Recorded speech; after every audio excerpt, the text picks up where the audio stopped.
Selamat bergabung rekan-rekan sekalian dengan kuliah kita hari ini. Ini adalah pertemuan kita yang ke-6 mengenai kewenangan pengadilan agama. Selamat mengikuti.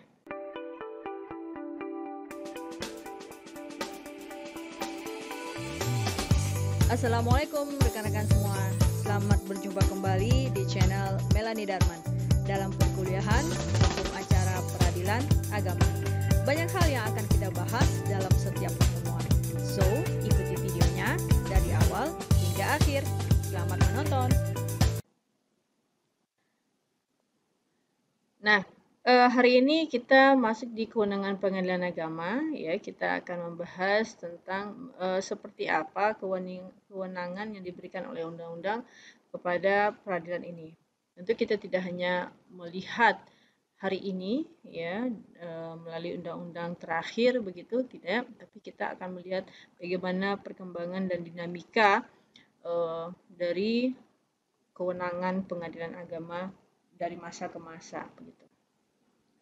Nah, seperti yang kita sudah ketahui bersama bahwa pengadilan agama ini sebenarnya adalah pengadilan yang dahulunya memang sudah eksis, sudah ada sejak zaman kolonial begitu. Ya, jadi di masa penjajahan Belanda pun pengadilan ini sudah ada, ya, walaupun digunakan oleh kaum pribumi tentunya, ya, dan berjalan seiring dengan berlakunya juga pengadilan umum, ya, atau landrat yang biasa kita kenal landrat di zaman kolonial, di mana itu dikhususkan memang untuk pengadilan Eropa ataupun timur asing gitu ya. Kita lihat di Ordonansi Stadblad 1820 nomor 22 ya, Junto Stadblad nomor 18 tahun 1835 ya, di nomor 58. Nah, ini di pasal 13 Stadblad tersebut disebutkan jika di antara orang-orang Jawa dan orang-orang Madura terdapat perselisihan sengketa mengenai perkawinan maupun pembagian harta pusaka dan sengketa bisnis, dengan itu harus diputus menurut hukum syara atau agama Islam. Maka yang menjatuhkan keputusan dalam hal itu hendaknya betul-betul ahli agama Islam. Ya. Nah, di sini kita lihat bahwa yang diatur adalah persengketaan antara sesama orang Islam. Ya, jadi memang di zaman kolonial kita ketahui ada dua sistem yang diterapkan. Ya, yang pertama istilahnya dengan resepsio in complexo, yang kedua resepsi teori ya. Nah, untuk resepsio in complexo itu memang mereka lebih mengakui keberadaan pengadilan agama Islam ini gitu. Nah, ini terbukti dari Stadblad nomor 1820 tahun 1820 dan Stadblad tahun 1835 ya, di mana diakui keberadaan pengadilan agama di Jawa dan Madura ya. Oke, kemudian kita lihat dari firman Raja Belanda atau Koningin Lake Besluit di tahun 1882 itu pada tanggal 19 Januari melalui Stadblad nomor 24 ya. Nah, itu telah mengubah susunan dan status peradilan agama. Jadi ditekankan di sini adalah wilayah pendudukan Belanda itu juga mengikuti Stadblad yang dikeluarkan oleh pemerintah Belanda begitu. Nah, ini melalui Stadblad nomor 24 di tahun 1882 berisikan tentang wewenang pengadilan agama yang diberikan atau wewenang pengadilan agama yang disebut dengan Vrijstraf ya, itu tetap dalam bidang perkawinan dan kewarisan ya, serta pengakuan dan pengukuhan akan kebendaan pengadilan agama yang telah ada sebelumnya dan hukum Islam sebagai pegangannya. Ya, maaf, di sini Vrijstraf ya. Nah, jadi kewenangannya itu sudah diatur sebenarnya di tahun 1882. Ya, itu tentang perkawinan kewarisan ya.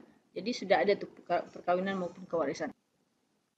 Oke, kemudian kita lanjutkan di tahun 1929 ya, melalui IS atau Indische Staatregeling. IS itu Indische Staatregeling mengatakan bahwa perkara perdata antara orang-orang Islam jikalau hukum adat mereka menghendaki diadili oleh hakim agama sekedar tidak ditentukan lain dengan ordonansi. Jadi dalam artian di sini sudah dimasukkan strata dari hukum ya, di mana hukum adat itu ditempatkan lebih tinggi stratanya dari hukum Islam. Ini sudah masuk fase dari resepsi teori, di mana dikatakan bahwa Belanda berusaha untuk mendegradasi kewenangan dari pengadilan agama dalam memutus suatu perkara.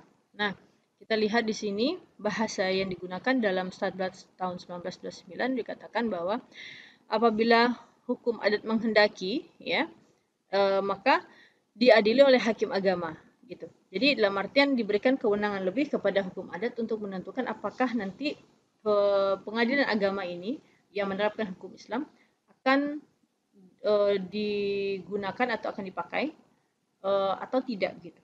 Ya. Nah, pernyataan pasal ini dapat diartikan bahwa hukum Islam tidak berlaku lagi di Indonesia kecuali untuk hal-hal yang diketahui oleh hukum adat, begitu. Ya, jadi ini ada di dalam pasal 134 ayat 2 Indische Staatsrechtlich di 1925. Nah, itu menjadi formal dan pangkal tolak dari teori resepsi. Ya, teori resepsi nanti Prof. Hazairin, ya, guru besar hukum Islam Indonesia, itu mengeluarkan atau melahirkan suatu teori bernama resepsi exit kalau nggak salah, ya, yang kemudian menentang teori ini, gitu. Nah, kita lihat selanjutnya di tahun 1937 melalui Undang-Undang Nomor 116. Nah, ini di dalam pasal 3 ayat 1 kita temukan disebutkan bahwa bila sebuah keputusan hakim agama tidak diterima untuk dijalankan atau enggan untuk dilaksanakan, maka dimintakan eksekutor verklaring ke pengadilan negeri atau pengadilan umum. Jadi kemudian Statblad ini telah mengurangi kompetensi pengadilan agama di Jawa dan Madura dalam bidang perselisihan harta benda yang berarti masalah wakaf dan waris harus diserahkan kepada pengadilan negeri. Ya, jadi yang pertama pengadilan agama di sini dikatakan dia tidak mempunyai kemampuan eksekutorial, sehingga permintaan untuk eksekutor itu dimintakan kepada pengadilan umum atau diletakkan kepada pengadilan umum. Tentu ini akan mempersempit, ya, kewenangan pengadilan agama sendiri, gitu. Nah, kemudian juga kewenangan lain yang dipangkas adalah dia tidak lagi berwenang untuk memutus perkara wakaf ataupun waris. Ya, jadi itu diberikan kompetensinya kepada pengadilan negeri atau Landrat. Yang menjadi kewenangan di pengadilan agama hanya mengenai perkawinan saja. Ya, perkawinan. Nah, kemudian kita lihat perkembangan selanjutnya. Menurut Prof. Daud Ali, di tahun 1830, peradilan agama di bawah pengawasan Landrat, ya, di bawah pengawasan pengadilan negeri, hanya lembaga Landrat yang berkuasa untuk memerintahkan pelaksanaan putusan pengadilan agama dalam bentuk eksekutor verklaring. Ya. Nah, pengadilan agama tidak berwenang untuk menyita barang dan uang. Jadi kita lihat itu memang jauh berbeda pada hari ini, di mana pengadilan agama memang sangat mandiri. Ya, kalau di zaman ini tahun 1830 berarti pengadilan agama itu hanya memiliki formalitas, keputusan yang formalitas, gitu, keputusan formil, ya, tapi tidak mempunyai eksekutorial verklaring tadi atau pelaksanaan putusan dari pengadilan. Yang sebenarnya untuk para pencari keadilan, hal inilah yang menjadi hal penting, ya, bagaimana eksekusi dari suatu putusan itu menjadi finalisasi sebuah proses peradilan, begitu. Nah, jadi ketika hal ini yang diamputasi, ya tentu putusan dari pengadilan agama itu tidak memiliki kekuatan ya. Nah, kemudian kita lihat di zaman pendudukan Jepang, kita lihat di zaman pendudukan Jepang atau penjajahan Jepang, sebenarnya dalam waktu 3 tahun lebih sedikit, pemerintahan Jepang tidak memberikan banyak perubahan sebenarnya dari sisi kewenangan ya, dari sisi kewenangan untuk pengadilan agama. Karena 3 tahun juga waktu yang sangat sempit untuk kemudian merombak suatu kewenangan dari lembaga peradilan ya. Nah, Jepang pada waktu itu hanya merubah nama saja dari pengadilan agama di tingkat pertama dan kemudian pengadilan agama di tingkat tinggi ya, pengadilan tinggi. Nah, selanjutnya kita masuk ke fase pasca kemerdekaan. Ya, pasca kemerdekaan kita lihat di masa Orde Baru, di masa Orde Lama, di masa Orde Baru dan masa Reformasi. Ya. Nah, di masa Orde Lama, ya, kekuasaan pengadilan atau pengadilan agama ini atau mahkamah syariah itu menurut ketetapan pasal 4 peraturan pemerintah di tahun 1946 ya, setahun setelah kemerdekaan, adalah sebagai pengadilan agama yang memeriksa dan memutuskan perselisihan antara suami istri dan semua perkara yang menurut hukum yang hidup diputus menurut hukum agama Islam. Nah, jadi ada kewenangan implisit dan kewenangan eksplisit. Di mana kalau kewenangan eksplisit hanya menyebutkan perkawinan saja. Sedangkan untuk kewenangan yang implisit itu sepertinya peraturan ini tidak memberikan batasan, gitu ya, bahwa kompetensinya juga diberikan kepada perkara yang menurut hukum yang hidup diputus menurut hukum agama Islam. Jadi seperti itu ya, jadi agak sedikit melebar ya. Nah, kemudian kewenangan selanjutnya adalah pengadilan agama atau mahkamah syariah tidak berhak memeriksa perkara-perkara tersebut dalam ayat 1 jika untuk perkara berlaku lain daripada hukum agama Islam. Nah, apabila suatu ketentuan itu tidak diatur dalam hukum agama Islam, maka pengadilan agama tidak berhak untuk mengadilinya begitu.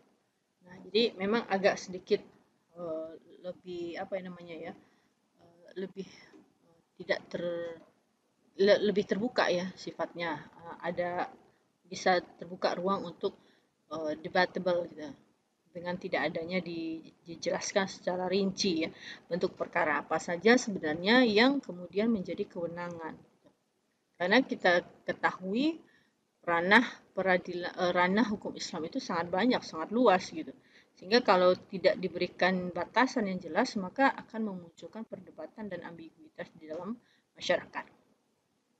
Nah, kemudian di tanggal 3 Februari 1946 melalui keputusan pemerintah nomor IJSD yang dibentuk oleh Kementerian Agama, kemudian dengan penetapan pemerintah tanggal 25 Maret 1946 nomor 5/SD, semua urusan mengenai Mahkamah Islam tinggi dipindahkan dari Kementerian Kehakiman ke dalam Kementerian Agama. Nah, langkah ini memungkinkan konsolidasi bagi seluruh administrasi lembaga-lembaga Islam dalam sebuah wadah yang berskala nasional. Nah, berlakunya Undang-Undang Nomor 22 Tahun 46 itu menunjukkan dengan jelas maksud untuk mempersatukan administrasi. Jadi nikah, talak, rujuk, dan di seluruh wilayah Indonesia di bawah pengawasan Kementerian Agama. Jadi dijadikan satu atap ya, seluruh urusan masalah keagamaan itu berada di bawah Kementerian Agama, termasuk juga masalah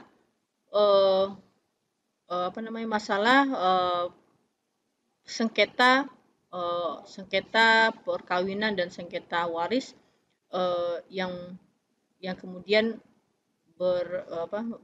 bermuara ke pengadilan agama. Nah, jadi ini sepertinya masih belum ada perbedaan dan agak sedikit campur aduk ya antara persoalan administrasi yang notabene itu adalah eh, kewenangan dari eksekutif ya, pemerintahan di bidang eksekutif dengan penyelesaian sengketa yang kita ketahui itu adalah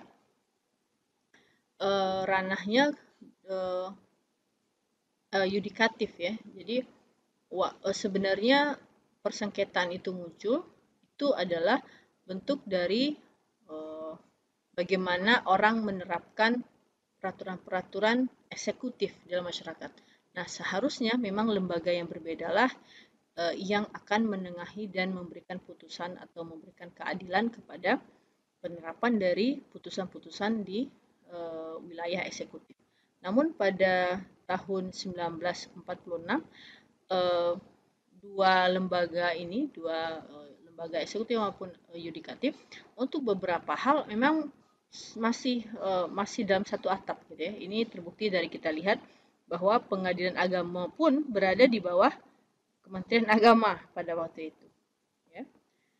Nah, kemudian di Undang-Undang tahun 1948 di Undang-Undang nomor 19 kita temukan dalam pasal 6 menyebutkan peradilan umum, peradilan tata usaha pemerintah dan peradilan ketataan dan diakuinya hakim pendamai perdamaian desa sebagai pemegang kekuasaan dalam masyarakat yang bertugas untuk memeriksa dan memutus perkara-perkara menurut hukum yang hidup di dalam desa, ya, hukum di masyarakat desa.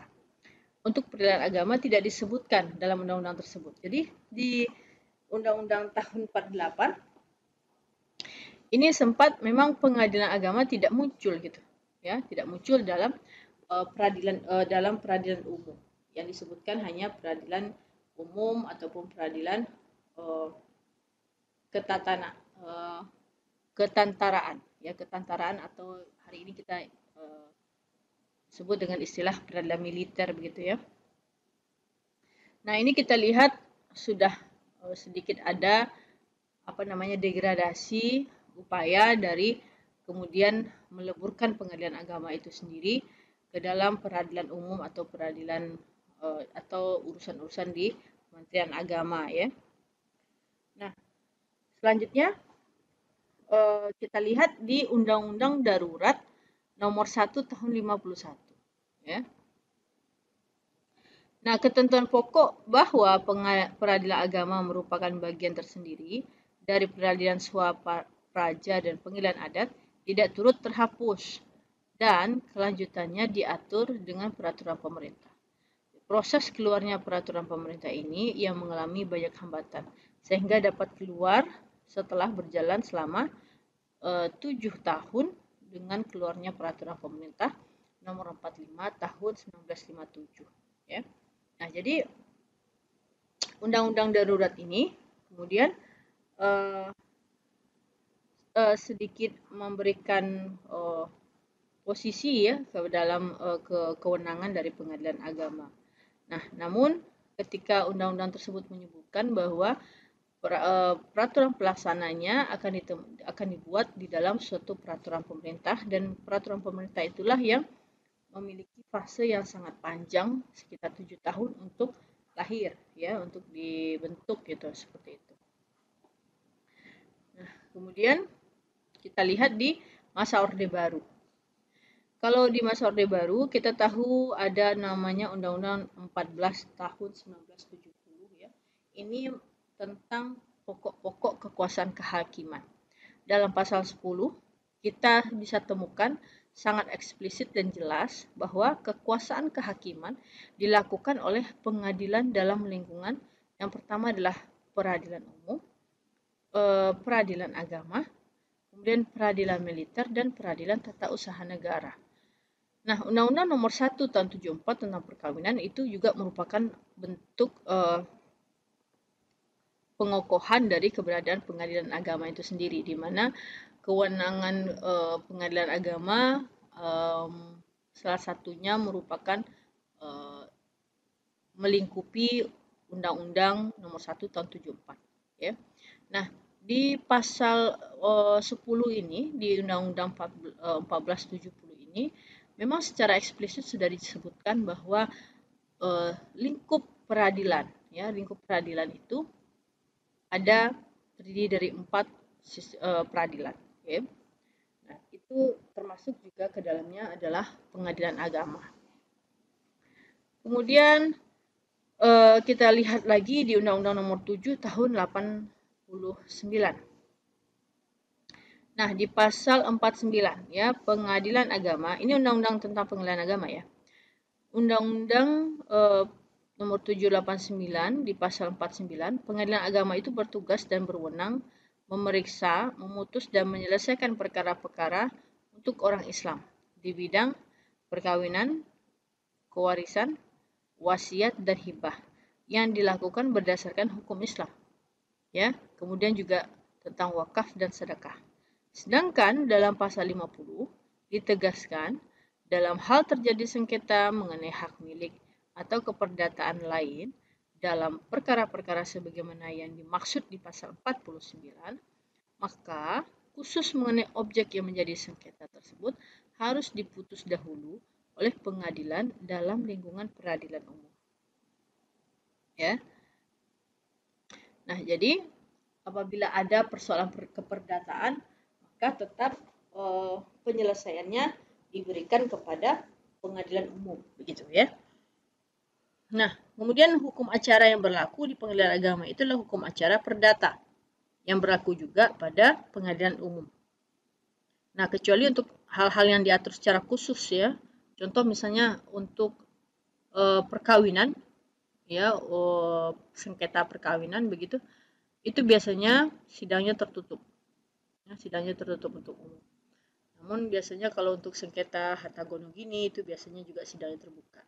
Jadi karena rata-rata persidangan di pengadilan agama memang lebih banyak kepada hukum keluarga ya, keluarga Islam. Jadi kalau Bapak Ibu lihat nanti di pengadilan agama biasanya ruangannya itu lebih kecil ya, ruang sidangnya lebih kecil daripada ruang sidang di pengadilan umum gitu.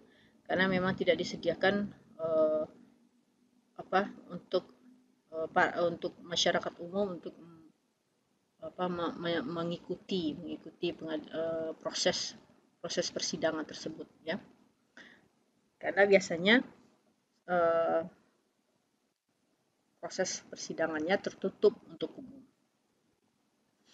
Nah, kemudian kita lihat di tahun 2006. Ini tentu adalah pasca reformasi. Ya, pasca reformasi. Tentang kewenangan pengadilan agama di Undang-Undang Nomor 3 Tahun 2006 ya. Di pasal 49 kita temukan pengadilan agama bertugas dan berwenang memeriksa, memutus dan menyelesaikan perkara di tingkat pertama antara orang-orang yang beragama Islam di bidang perkawinan, waris, wasiat, hibah, wakaf, zakat, infak, sedekah dan ekonomi syariah. Nah, ketentuan pasal tersebut dituangkan secara rinci dalam penjelasan pasal 49 tersebut. Ya, jadi sangat detail, sangat rinci, dan kemudian ini menambah kompetensi baru di bidang hukum Islam, ya, yaitu tentang sengketa ekonomi syariah. Nah, tentu ini adalah suatu tantangan tersendiri bagi pengadilan agama sekaligus juga bentuk pengakuan dan eksistensi ya, di mana kita mengetahui bersama bahwa perkembangan ekonomi syariah, ekonomi di bidang syariah itu sangat pesat. Sangat pesat, sangat berkembang dengan luar biasa. Hari ini kita banyak lihat di bank syariah muncul gitu ya, reksadana syariah, asuransi syariah gitu, yang kemudian memiliki akad juga yang berbeda ya, berbeda dengan penerapan yang biasa dilakukan di sistem ekonomi yang konvensional yang sudah biasa kita jalankan. Nah, tentu para hakim di pengadilan agama juga harus dibekali dengan kompetensi khusus di bidang ekonomi syariah ini ya. Nah, kemudian selanjutnya kita lihat di Undang-Undang Nomor 48 Tahun 2009 tentang Kekuasaan Kehakiman. Ini undang-undang terbaru ya. Nah, pengadilan agama itu merupakan salah satu lingkungan peradilan yang diakui eksistensinya dalam Undang-Undang Nomor 48 Tahun 2009 tentang Kekuasaan Kehakiman, yang merupakan lembaga peradilan khusus yang ditujukan kepada umat Islam dengan lingkup kewenangan yang khusus pula, baik perkaranya ataupun para pencari keadilannya. Ya. Nah, di samping peradilan agama ada juga militer, tata usaha negara maupun peradilan khusus, ya, seperti misalnya peradilan khusus sengketa industri, peradilan khusus tentang perikanan, peradilan khusus tentang tipikor gitu ya. Walaupun peradilan khusus tersebut dilekatkan kepada pengadilan umum ya untuk penyelesaiannya. Nah, demikian teman-teman sekalian ya kuliah kita hari ini di kewenangan pengadilan agama. Untuk tugas pekan ini ya rekan-rekan silakan mencari nanti hukum acara yang berlaku di pengadilan agama adalah hukum acara apa, dan kemudian apakah ada kekhususan dari berlakunya hukum acara tersebut ketika diterapkan di pengadilan agama.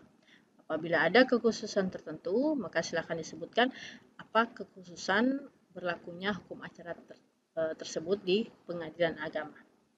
Oke, selamat belajar dan selamat mengerjakan tugasnya. Terima kasih atas perhatiannya. Sampai berjumpa kembali.